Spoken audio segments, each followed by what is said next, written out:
आशा करता हूं कि आप सभी लोग परमेश्वर की दया और उसकी महिमा से सब ठीक होंगे। और आज फिर से मैं यहां पर हाजिर हो सकता हूं आपका धन्यवाद देने के लिए और आपका स्वागत करने के लिए। मैं आपका दोस्त नवीन कुमार चंद बाइबल आस्क टीम की तरफ से आप सभी का स्वागत करना चाहता हूं और धन्यवाद भी करना चाहता हूं कि आप बहुत ही बेसब्री से हमारी इन वीडियो का इंतजार करते हैं ताकि परमेश्वर की सच्चाई आप तक पहुंच सके। आज का सवाल जो आप तक लेकर आए हैं वो बहुत ही जरूरी सवाल है, बहुत ही आवश्यक सवाल है जिंदगी के लिए। और अगर हम परमेश्वर के वचन में पढ़ें तो इस सवाल को हम बार बार पाते हैं, दोनों शारीरिक मायने में भी और आत्मिक मायने में भी। तो आइए आज हम सीखते हैं इस सवाल के बारे में। अगर हम पढ़ें परमेश्वर के वचन में, व्यभिचार और यौन अनैतिकता में क्या संबंध है या फिर दोनों में क्या अंतर है, आइए इस सवाल के बारे में जानते हैं। व्यभिचार और यौन अनैतिकता में क्या अंतर है। अगर आप निर्गमन उसका 20 अध्याय उसकी 14 आयत पढ़ेंगे, निर्गमन उसका 20 अध्याय उसकी 14 आयत, आइए देखते हैं कि वहां परमेश्वर का वचन क्या कहता है। यहां इस प्रकार से लिखा गया है, तू व्यभिचार ना करना। बहुत ही साफ शब्दों में यहां पर कहा गया कि तू व्यभिचार ना करना। और व्यभिचार जो वो दो तरह से जो है वो किया जा सकता या होता है। बहुत सारे लोग जो हैं शायद इस बात से वो परिचित होंगे या नहीं होंगे। पहला जो व्यभिचार, जिसको इंग्लिश में अडल्ट्री शब्द दिया गया है, और परमेश्वर कहते हैं do not commit adultery, English में इस तरह से कहा जाता है। तो यहां पर सिर्फ अडल्ट्री शब्द इस्तेमाल किया गया है। तो सवाल यह आता है कि क्या फॉर्निकेशन यानी कि यौन अनैतिकता, जिसे जो है बाइबल में वेश्यागामी का नाम दिया गया है, या फिर यौन अनैतिकता, अर्थात इसके बारे में हम अभी सीखेंगे परमेश्वर के वचन से कि क्या कहता है। आइए पढ़ते हैं पहला कुरिन्थियों उसका 6 अध्याय उसकी 9 और 10। पहला कुरिन्थियों उसका 6 अध्याय उसकी 9 और 10। यहां इस प्रकार से लिखा गया है, पहला कुरिन्थियों उसका 6 अध्याय उसकी 9 और 10 में इस प्रकार से लिखा गया है, क्या तुम नहीं जानते कि अन्यायी लोग परमेश्वर के राज्य के वारिस ना होंगे। धोखा ना खाओ, ना वेश्यागामी। देखिए खास करके यहां पर इस शब्द के लिए कहा गया है ना वेश्यागामी।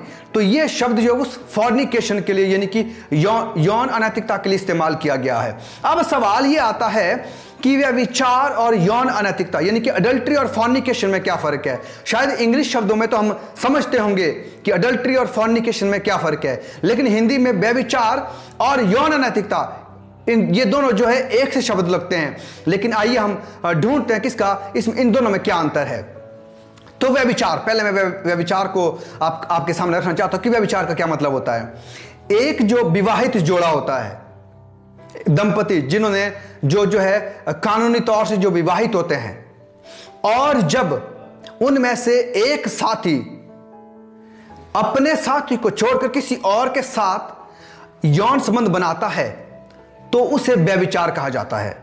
फिर से मैं दोहराना चाहूंगा, एक विवाहित जोड़े में से कोई भी साथी अगर किसी दूसरे अपने विवाहित जीवन से बाहर के किसी दूसरे साथी के साथ यौन संबंध, चाहे वो महिला हो चाहे वो पुरुष हो, कोई भी अगर यौन संबंध बनाता है तो उसे व्यभिचार कहा जाता है, अडल्ट्री कहा जाता है। लेकिन अब सवाल है फिर यौन अनैतिकता या वेश्यागामी किसे कहा जाता है। अगर आप विवाहित नहीं हैं, अगर आपका अभी तक विवाह नहीं हुआ है, अगर फिर भी आप किसी के साथ कोई भी, या तो नवयुवक या नवयुवती, कोई भी जन अगर किसी के साथ यौन संबंध बनाता है तो उसे यौन अनैतिकता या वेश्यागामी और इंग्लिश में फॉर्निकेशन कहा जाता है। और दोनों ये ना सोचे कि मैंने अभी तक विवाह नहीं किया है और मैं जो हूं शारीरिक संबंध बना सकता हूं। मेरे प्यारो, वो व्यभिचार कहलाया जाएगा, वो परमेश्वर की आज्ञा के खिलाफ है। तो आइए, अगर हमें इस बारे में मालूम नहीं है तो हम इस जानकारी को रखें कि अगर अभी तक हम विवाहित नहीं हैं, फिर भी अगर किसी के साथ यौन संबंध बनाते हैं, शारीरिक संबंध बनाते हैं, तो वो परमेश्वर के उस आज्ञा के खिलाफ है जो कहती है तू व्यभिचार ना करना। तो आइए हम परमेश्वर के वचन को बहुत गहराई से लें, और मैं आशा करता हूं कि आपको अडल्ट्री और फॉर्निकेशन यानी कि व्यभिचार और यौन अनैतिकता या वेश्यागामी में फर्क समझ में आ गया होगा। तो आप और अधिक जानकारी के लिए जो है लिंक में जा सकते हैं। हम हर सवाल के साथ उससे जुड़ा हुआ लिंक हिंदी भाषा में देते हैं ताकि आप उसे पढ़ भी सकें।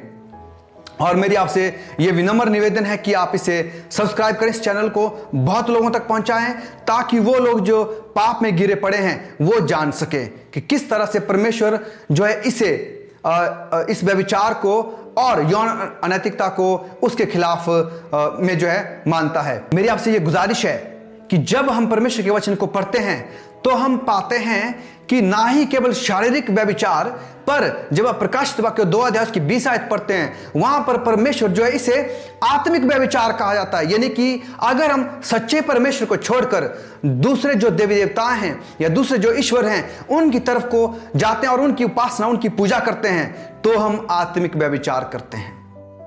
तो इसीलिए हम ना तो शारीरिक व्यभिचार में पड़े और ना ही आत्मिक व्यभिचार में पड़े।